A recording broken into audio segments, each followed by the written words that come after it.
నమస్తే welcome to 99 TV నేను సంచన coffee tea తాగకుండా చాలా మంది అస్సలు ఉండలేరు కొంతమంది అయితే గంటకోసారి తాగుతూ ఉంటారు ఇవి కేవలం పానీయాలు మాత్రమే కాదు చాలా మందికి ఇవి రోజువారీ జీవితంలో ఒక భాగం అన్నట్లు ఉంటుంది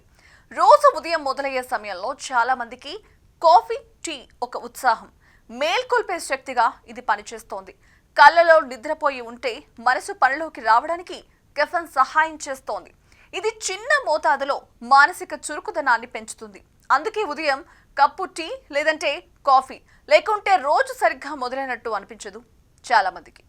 పనిలో ఒత్తిడి మధ్యాహ్నం అలసట వచ్చినప్పుడు కూడా చాలా మందికి టీ కాఫీల కోసం వెతుకుతూ ఉంటారు ఇది శక్తినిస్తుంది అనే నమ్మకం మాత్రమే కాదు కొంతవరకు నిజంగానే కెఫిన్ శరీరానికి తాత్కాలికమైన ఉత్సాహాన్ని ఇస్తోంది పైగా బ్రేక్ తీసుకునే ఆ క్షణం మనసుకు చిన్న రిలీఫ్ లా ఉంటుంది సహ ఉద్యోగులతో కాఫీ తాగుతూ మాట్లాడడం అనేది ఒక సామాజిక అలవాటుగా మారిపోయింది మరికొందరికి ఇది పూర్తిగా ఒక హాబీ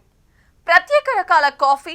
వాసనలు రుచులు ఇవన్నీ ఆస్వాదించడమే వారికి ఆనందం అదేవిధంగా టీకి కూడా చాలా మంది విశేష అభిమానులు ఉంటారు అందుకే విభిన్న రుచులు టీలు కాఫీలు మార్కెట్లో దొరుకుతున్నాయి అయితే ఈ అలవాటు కొన్నిసార్లు కెఫెన్ పై ఆధారపడే పరిస్థితికి దారితీస్తోంది మద్యం అలవాటునైనా బానేయచ్చేమో కానీ కాఫీ టీలకు అడిక్ట్ అయితే మానుకోలేరు చాలా మంది ఎక్కువగా కాఫీ టీ తాగడం వల్ల శరీరం దానికే అలవాటైపోతోంది ఒక రోజు తాగకపోతే తలనొప్పి అలసట చిరాకు రావడం సాధారణం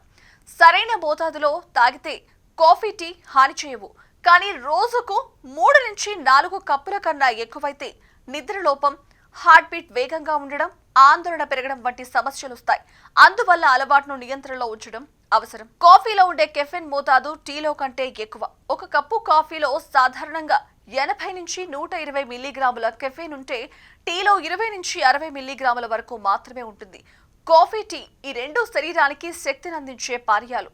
అయినా ఇవి పనిచేసే విధానం భిన్నంగా ఉంటుంది కాఫీ ఇచ్చే శక్తి వెంటనే అనిపిస్తుంది కానీ ఎక్కువసేపు నిలవదు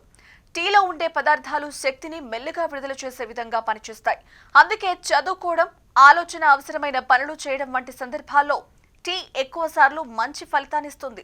కాఫీ తాగే వారిలో శక్తి త్వరగా పెరిగి కొన్ని గంటల్లోనే తగ్గిపోవచ్చు ఈ కారణంగా అకస్మాత్తుగా అలసట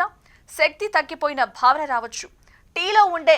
థియానైన్ కెఫైన్ నెమ్మదిగా విడుదల చేస్తోంది ఇక దీనివల్ల ఏకాగ్రత నిలకడగా ఉంటుంది మనసు ఆహ్లాదంగా పనిచేస్తుంది ఎక్కువసేపు పని చేయాలని చదవాలని ఉంటే టీ మంచి సహాయం చేస్తోంది కాఫీ టీ ఈ రెండింటిలోనూ యాంటీ ఆక్సిడెంట్లు ఉన్నప్పటికీ ఇవి ఆరోగ్యంపై చూపే ప్రభావంలో తేడా ఉంది